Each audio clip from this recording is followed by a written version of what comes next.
আপনারা জানেন যে গত শুক্রবার অর্থাৎ ২৫ তারিখে সকালে সাভার থানাধীন বিরুলিয়া ইউনিয়নের আক্রান নামক একটা জায়গায় যেখানে ওখানে শাকিন হলো কালিয়াকোট।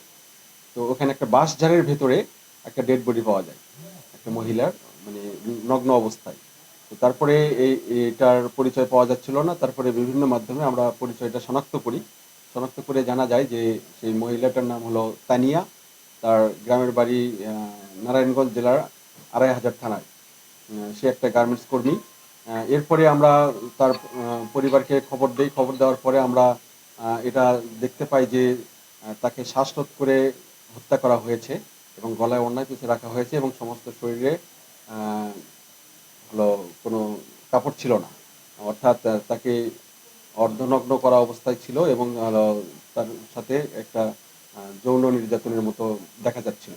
এরপরে আমরা এটা নিয়ে ঢাকা জেলা পুলিশ সুপার জনাব মোহাম্মদ আনিসুজ্জামান স্যারের দিক নির্দেশনায় সাভার থানা টিম, বিশেষ করে বিরুলিয়ার এসআই ওহাব সহ থানার টিমের একটা চৌকস দল এটা নিয়ে কাজ করা শুরু করে দেয়। কাজ করা শুরু করার এক পর্যায়ে দেখা যায় যে ওই মেয়ের স্বামী সোহাগ একই গার্মেন্টস অর্থাৎ আশুলিয়া থানাধীন একটা গার্মেন্টস ANH, এই গার্মেন্টসে দীর্ঘদিন ধরে তারা কাজ করতো ওখানে। তো কাজ করার ফলে তখন আমরা তার স্বামীকে আমরা সন্দেহ করি, তাকে মনিটরিংয়ের মধ্যে রাখি। রাখার পরে গতকাল তাকে আমরা জিজ্ঞাসাবাদের জন্য থানায় নিয়ে আসি। নিয়ে আসার পরে তাকে ব্যাপক জিজ্ঞাসাবাদে সে একসময় সম্পূর্ণ এটার সাথে, এই হত্যার সাথে জড়িত থাকার বিষয়ে সে স্বীকার করে।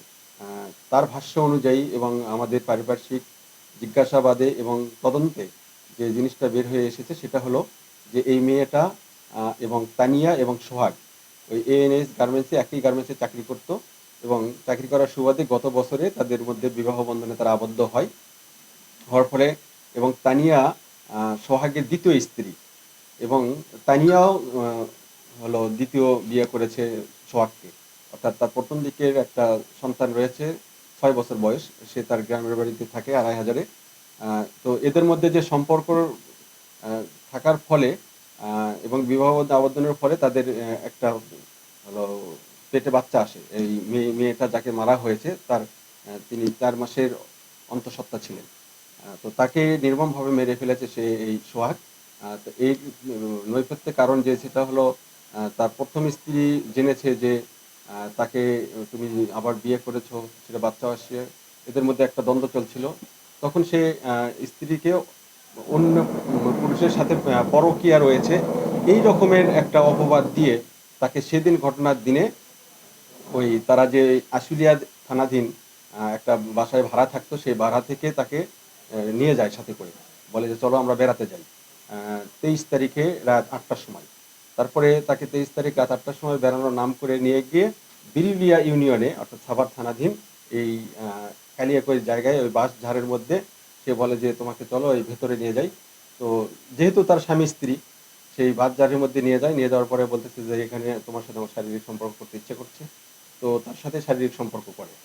যে করে হোক শারীরিক সম্পর্ক করার এক পর্যায়ে সে তাকে আহ, হলো গলায় চিপে ধরে শ্বাসরোধ করে। শ্বাসরোধ করার ফলে মৃত্যু নিশ্চিত করার জন্য ওই তানিয়ার ওড়না দিয়েই তার গলায় পেঁচিয়ে তাকে একেবারে নির্মমভাবে মেরে ফেলে। মেরে ফেলার পরে তাকে ওখানে রেখেই সে ওই অর্ধনগ্ন অবস্থায় রেখে সে চলে আসে। এরপরে আমাদের টিম এটা নিয়ে সার্বিকভাবে তদন্ত করে এটা আসছে এবং সে প্রাথমিক জিজ্ঞাসাবাদে সে সবকিছু দোষ স্বীকার করেছে। ধন্যবাদ সবাইকে।